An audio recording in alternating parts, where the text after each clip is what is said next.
Hello everyone. So आज हामी पोटेन्सियोमिटरको बारेमा पढ्छौँ। सो पोटेन्सियोमिटर के हो भने त्यही केसिएल र केभिएलको एउटा एप्लिकेसन हो। पोटेन्सियोमिटर किन युज गरिन्छ भने पोटेन्सियोमिटरको तीनवटा एप्लिकेसन छ।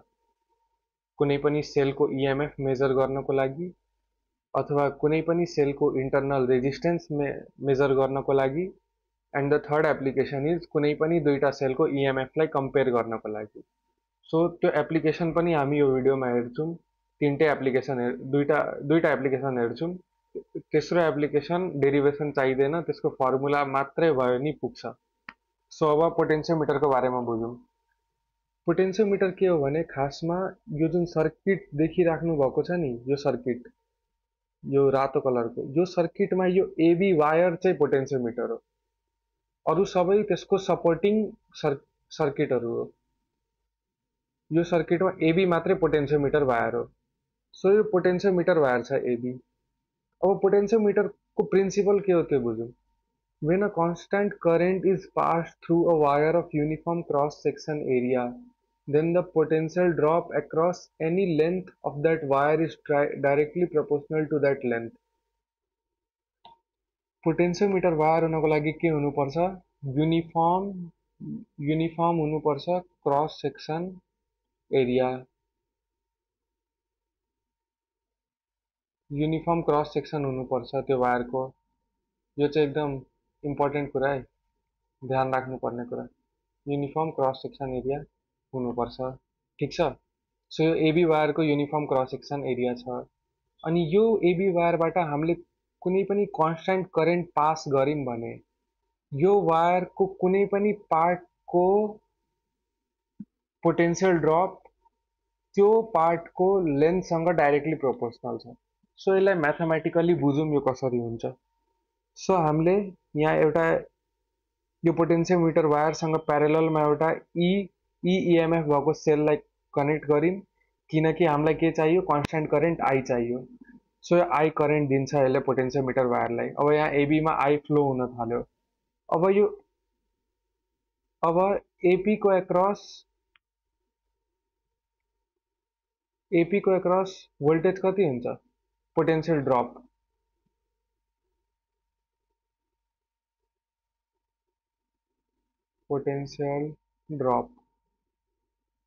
कति हुन्छ? V is equals to IR. हामीलाई फर्मुला थाहा छ, आई इन्टु यो एपी वायरको जति रेजिस्टेन्स छ त्यति हुन्छ, हो कि होइन? आर रेजिस्टेन्स मानौँ, इक्वेसन 1 मानौँ यसलाई। अब हामीलाई क्लास 11 मा पढेको रेजिस्टेन्सको जेनरल फर्मुला थाहा छ कि छैन? रेजिस्टिभिटी वाला। Resistance is equals to resistivity into length by A, हो कि होइन? यसलाई इक्वेसन 2 मानौँ। अब यो इक्वेसन 2 लाई इक्वेसन 1 मा सब्स्टिट्युट गरिदिउँ। So VAP is equals to I into R को साटो हामी के लेख्न पायौँ? RL by A. अब यहाँ यो वायरमा यो एबी लेन्थमा सबै कुरा कन्स्ट्यान्ट छ। आई सेम फ्लो हुन्छ पुरै throughout the AB, same I flow हुन्छ। रेजिस्टिभिटी एउटा कन्स्ट्यान्ट हो, यो सेम भइहाल्यो। ए भनेको युनिफर्म क्रस सेक्सन एरिया भनेको ए पनि कन्स्ट्यान्ट छ, तर लेन्थ चेन्ज भइरहेको छ। अहिले हामी एबीको लागि निकालिरहेको छौँ। हामी पोटेन्सियल यो सानो लेन्थ, यहाँ एउटा सानो लेन्थ मानौँ पिक्यू, यसको लागि पनि निकाल्न सक्छौँ। सो लेन्थ के छ? चेन्ज भइरहेछ। So I into Q by A के छ? कन्स्ट्यान्ट छ। सो यसलाई के लेख्न सकिन्छ? के लेख्न सकिन्छ, constant into L. So VAP is equals to KL। और अब यसलाई प्रोपोर्सनलिटीको टर्म्समा लेख्यौँ भने VAP is directly proportional to L. यहाँ यो स्टेटमेन्ट प्रुभ भयो कि भएन? Potential drop across any length of that wire is directly proportional to that length. Potential drop is directly proportional to the length. अब यो के हो? के त हामीले बुझ्यौँ, K is equals to I into rho by A. यो के को अर्को नाम पनि छ, के हो भने पोटेन्सियल ग्रेडियन्ट। पोटेन्शियल ग्रेडियन्ट भनेको change of potential per unit length. Change of potential per unit length मतलब एक युनिट लेन्थको लागि कति भोल्टेज चेन्ज भइरहेछ मतलब के भनेको voltage divided by total length मतलब एक युनिट टोटल भोल्टेज यदि 10 भोल्ट छ र यसको लेन्थ 10 मिटर छ भने एक लेन्थ एक मिटरको लागि कति भोल्टेज हुन्छ 1 भोल्ट हुन्छ कि हुँदैन सो के को अर्को फर्मुला पनि छ इएमएफ यो जुन ई छ नि EMF divided by total length यो एल हैन फेरि total length of wire potentiometer वायरको टोटल लेन्थ यो पोटेन्सियोमिटरको बेसिक्स भइहाल्यो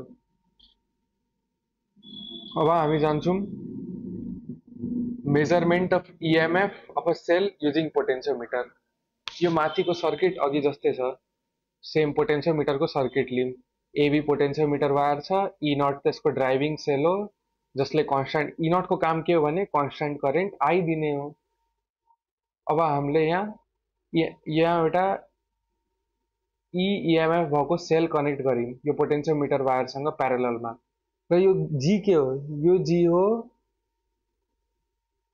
यो जी ग्याल्भेनोमिटर हो यो जी ग्याल्भेनोमिटर हो र यो एरो जस्तो भएको जकी हो हेर्नुहोस् यहाँ पोटेन्सियोमिटरको वायरको एन्ड ए ब्याट्रीको पोजिटिभ टर्मिनलसँग कनेक्टेड छ र ब्याट्रीको नेगेटिभ टर्मिनल ग्याल्भेनोमिटरसँग कनेक्टेड छ र यो ग्याल्भेनोमिटर चाहिँ जकीसँग कनेक्टेड छ जकी के हो भने स्लाइडिङ कन्ट्याक्ट हो सो हामी के गर्छौँ भने सुरुमा करेन्ट आई पठाउँछौँ पोटेन्सियोमिटर वायरबाट ठिक छ अनि यो जुन ग्याल्भेनोमिटर छ नि जकी कनेक्ट भएको यो जकीलाई यो पोटेन्सियोमिटर वायरमा स्लाइड गर्छौँ सो स्लाइड गरेपछि यहाँ यो एन्डदेखि सुरु गर्छौँ र स्लाइड गर्दा गर्दै गर्दा गर्दै गर्दा गर्दै गर्दा गर्दै स्लाइड गर्दा गर्दै यो जकीलाई ल्याउँछौँ र जता यो ग्याल्भेनोमिटरले नल डिफ्लेक्सन देखाउँछ नि ग्याल्भेनोमिटरले के देखाउँछ करेन्ट देखाउँछ कि देखाउँदैन त जुन पोइन्टमा आएर ग्याल्भेनोमिटरले करेन्ट 0 देखाउँछ नल डिफ्लेक्सन देखाउँछ त्यही हाम्रो ब्यालेन्स्ड कन्डिसन ब्यालेन्स्ड पोइन्ट र त्यही पोइन्टलाई हामी मार्क गर्छौँ अहिलेको लागि हामीले जेडलाई त्यो पोइन्ट मानेको छौँ सो एदेखि त्यो नल पोइन्टसम्मको डिस्टेन्स मतलब जेडको डिस्टेन्स लिन्छौँ हामी एल ठिक छ सो यहाँ हामी के युज गरिरहेको छौँ ब्यालेन्स कन्डिसन अफ ग्याल्भेनोमिटर ग्याल्भेनोमिटरमा केही करेन्ट देखाएन भन्नुको मतलब के हो भन्नुको मतलब हो यो जुन ई सेल छ नि यसको इएमएफ र त्यो जुन लेन्थ छ जुन लेन्थ हामीले नल पोटेन्सियोमिटरको एन्ड ए देखिको नल पोइन्टसम्मको लेन्थ छ त्यो लेन्थ र इएमएफ ई बराबर हुन्छ त्यो लेन्थको इएमएफ र ई को इएमएफ यो इएमएफ बराबर हुन्छ र हामीलाई यो लेन्थको इएमएफ निकाल्न आउँछ पोटेन्सियोमिटरको प्रिन्सिपलबाट के हो यो लेन्थसँग डाइरेक्टली प्रोपोर्सनल हुन्छ so that's easy PG so अब हामी यो म्याथमेटिकली हेरौँ सो अब हामी के गर्छौँ के लेख्छौँ भने एउटा सर्किट छ अब यहाँ हामी के गर्छौँ स्लाइड द जकी अन्टिल यो चाहिँ इम्पोर्टेन्ट पोइन्ट हो त्यही भएर म लेखिदिइरहेको छु अन्टिल नल पोइन्ट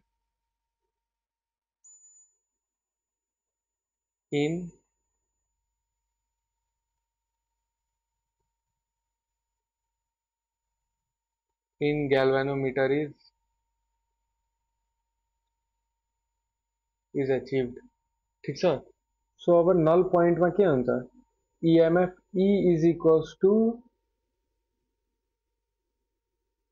के इन्टु त्यो लेन्थ हो कि होइन नल पोइन्टमा यो सेलको इएमएफ यो लेन्थको इएमएफसँग बराबर हुन्छ यो लेन्थको इएमएफ के हुन्छ त्यो length into potential gradient so E is equals to E naught by potentiometer वायरको टोटल लेन्थलाई के मानौँ total length is equals to L so E naught by L into L यो बुझ्नुभयो होला यही हो एक्सप्लेनेसन अब ल्याङ्ग्वेज आफ्नै लेख्दा हुन्छ एक्जाममा ल्याङ्ग्वेज रट्नु पर्दैन क्या मेन के हो भने कन्सेप्ट बुझ्नु हो ठिक छ सो अब measurement of EMF of a cell using potentiometer सक्यो।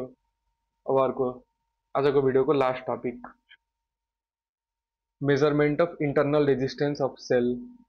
यसमा पनि माथिको सर्किट सेम अघि जस्तै छ। पोटेन्सियोमिटर वायर छ, त्योसँग ई नट कनेक्टेड छ, जसलाई हामी ड्राइभिङ सेल भन्छौँ। त्यो ड्राइभिङ सेलको काम हो आई, आई भनेको कन्स्टेन्ट करेन्ट पठाउने, किनकि पोटेन्सियोमिटरको प्रिन्सिपलमा के थियो, पोटेन्सियोमिटरलाई वर्क गर्नलाई तीनटा कुरा चाहिन्छ। पोटेन्सियोमिटरमा कन्स्टेन्ट करेन्ट पास हुनु पर्यो त्यो वायरमा, पोटेन्सियोमिटर वायरको क्रस सेक्सनल एरिया युनिफर्म हुनु पर्यो। ठिक छ, यो यति दुईटा कुरा चाहिँ दुईटा कुरा चाहिन्छ, यति दुईटा कुरा चाहिँ थाहा हुनुपर्छ।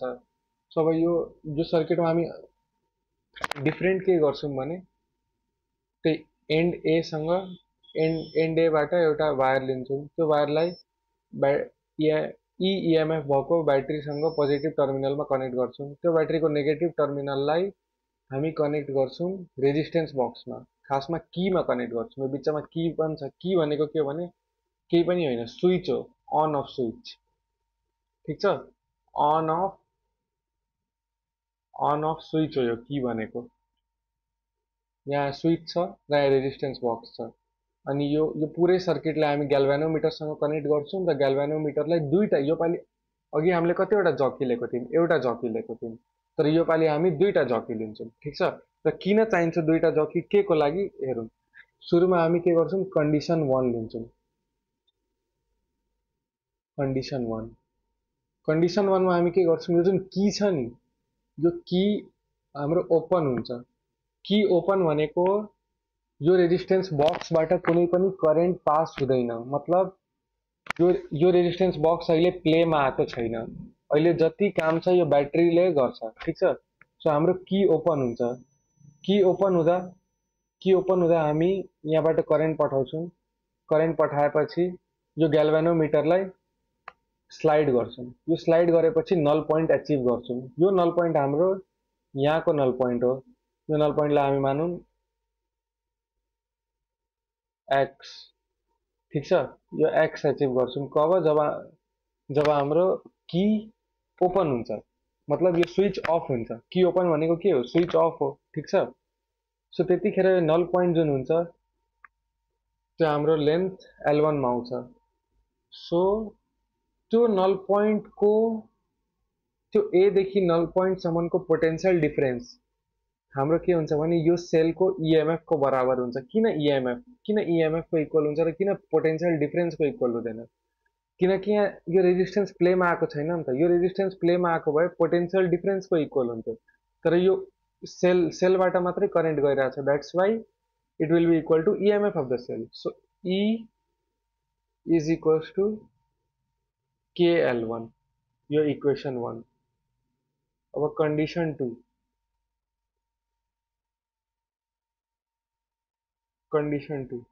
की क्लोज हुँदा यो सर्किट कम्प्लिट हुन्छ र यो रेजिस्टेन्सबाट करेन्ट पास हुन्छ। ठिक छ, रेजिस्टेन्स बक्समा हामीले अहिले रेजिस्टेन्स राखेका छौँ क्यापिटल आर। ठिक छ, सो यो रेजिस्टेन्समा करेन्ट पास हुन्छ। हामीलाई चाहियो कि यो सेलको इन्टरनल रेजिस्टेन्स चाहियो, मतलब यो सेलको स्मल आर चाहियो। यो क्यापिटल आर चाहिँ हामीलाई थाहा हुन्छ, यो रेजिस्टेन्स बक्सबाट हामी नै भ्यारी गर्छौँ। अब की क्लोज छ, अब हामी नल पोइन्ट एचिभ गर्छौँ र त्यो चाहिँ के हुन्छ भने यो सेलको पोटेन्सियल डिफरेन्स हुन्छ। V is equals to KL2। ठिक छ, अब हामी के गर्छौँ, इक्वेसन 1 र 2 लाई डिभाइड गर्छौँ।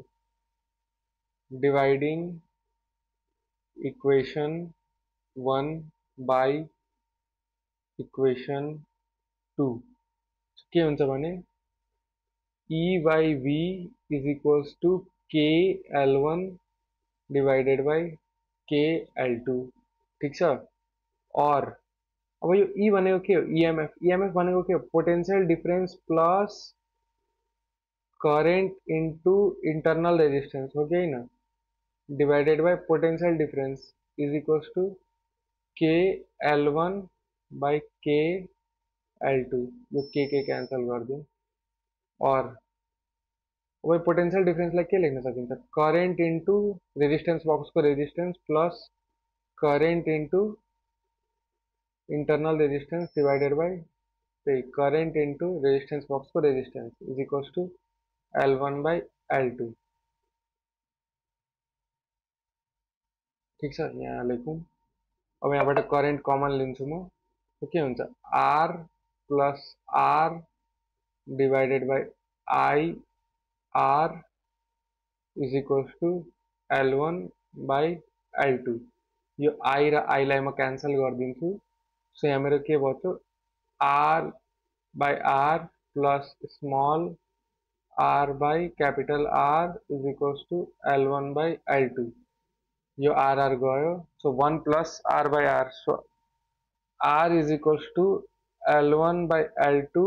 यहाँको प्लस 1 मैले उता पठाइदिएँ -1, अनि यहाँ डिभाइडमा भएको R उता गएर के हुन्छ मल्टिप्लाई। सो यो हाम्रो फाइनल इक्वेसन हो। इन्टरनल रेजिस्टेन्स आयो कि आएन? हामीसँग सबै कुरा नोन हुन्छ। L1 थाहा हुन्छ, जति स्लाइड गरेपछि L2 थाहा हुन्छ, 1 त नम्बर भइहाल्यो, अनि R भनेको रेजिस्टेन्स, हामीलाई रेजिस्टेन्स बक्सको रेजिस्टेन्स थाहा हुन्छ। ठिक छ, सो यति यो सबै कुरा यहाँको नोन छ। यहाँको नोन भएपछि इन्टरनल रेजिस्टेन्स आयो। इन्टरनल रेजिस्टेन्स, यो इन्टरनल रेजिस्टेन्स हो। सो आजको भिडियोमा यति थियो। आई होप तपाईँहरूले बुझ्नुभयो होला। So thank you very much.